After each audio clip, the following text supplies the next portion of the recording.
Junyi, producer of the game KuiLei, otherwise known as the Puppeteer. I am also the lead programmer and designer of the game.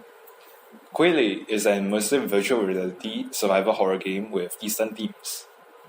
You play as a Taoist exorcist, and your job is to exorcise an evil spirit haunting a house. We decided to develop the game in VR as it enhances the horror aspect of the game we are trying to create.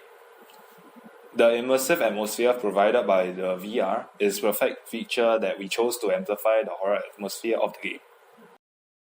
So the aim of the game is to create an experience that's not only horrifying but immersive. So we took notice of how movies and games made use of the mood and lighting to enhance the experience. So creating a Chinese themed environment was interesting to develop and create as something new, considering how we've always stuck to Western themes. And also, since we're doing it in VR, we had to take into consideration of how the environment would look like through the HTC Vive Pro. The map was designed to make full use of the features of VR. Environments in horror games are designed to be narrow, to be small, and to be confusing as to unnerve player, to make them feel confined and anxious. Horror games play around with the mind of player, and this is something that we aim for. Inspiration for the environment was derived mainly from houses in Asian countries and from our own houses here in Singapore. Take the kitchen for example. The layout is something you would see here in Singapore, from the layout of the appliances and tools to how the dining room will be connected to the kitchen. For character design, they are designed to fit the Eastern setting of our game. The evil spirit were designed with classic red dress, black long hair, and pale skin that can be commonly found in Chinese horror films and folklore. The mannequins were designed based on the backstory of the game. The animations of the mannequin were done in a way to replicate rough and clicking movements. The artificial intelligence in the game appears as mannequins, which are the enemies the player will see most of the time when they are playing the game. Designing the AI was interesting for me, as I had to think about how to maximize the scare during an encounter with the player, but at the same time prevent times where the enemy becomes too predictable and loses its scare factor. How I designed the AI was to have them only spawn near the player when the player walks past a certain corridor.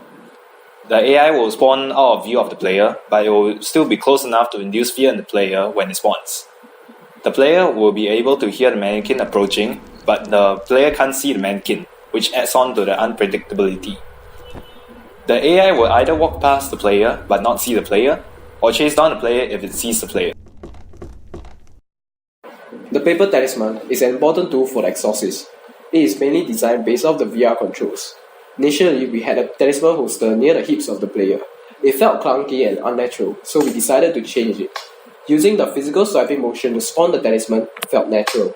The player learns it quickly and is able to spawn the talisman instinctively when needed. Player can spawn unlimited amount of talisman, but the swiping motion serves as a cooldown for the talisman. Many horror games provide the player light, like torches and night vision cameras, but in our game, we use the talisman. An ignited talisman serves as a temporary light source for the player while they explore the dimly lit mansion.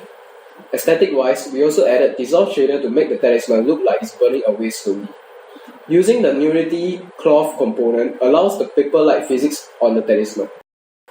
Altar puzzle is the final puzzle that the player will encounter. It is where the player will perform a ritual. As our game concept is targeted at Eastern culture, we decided that the puzzle should have involved props like bells, candles, and glow sticks. We want the players to be as immersive as possible when solving it. It is also the hardest puzzle of the game, and the player will need to figure out how to perform the ritual with the hints they collected.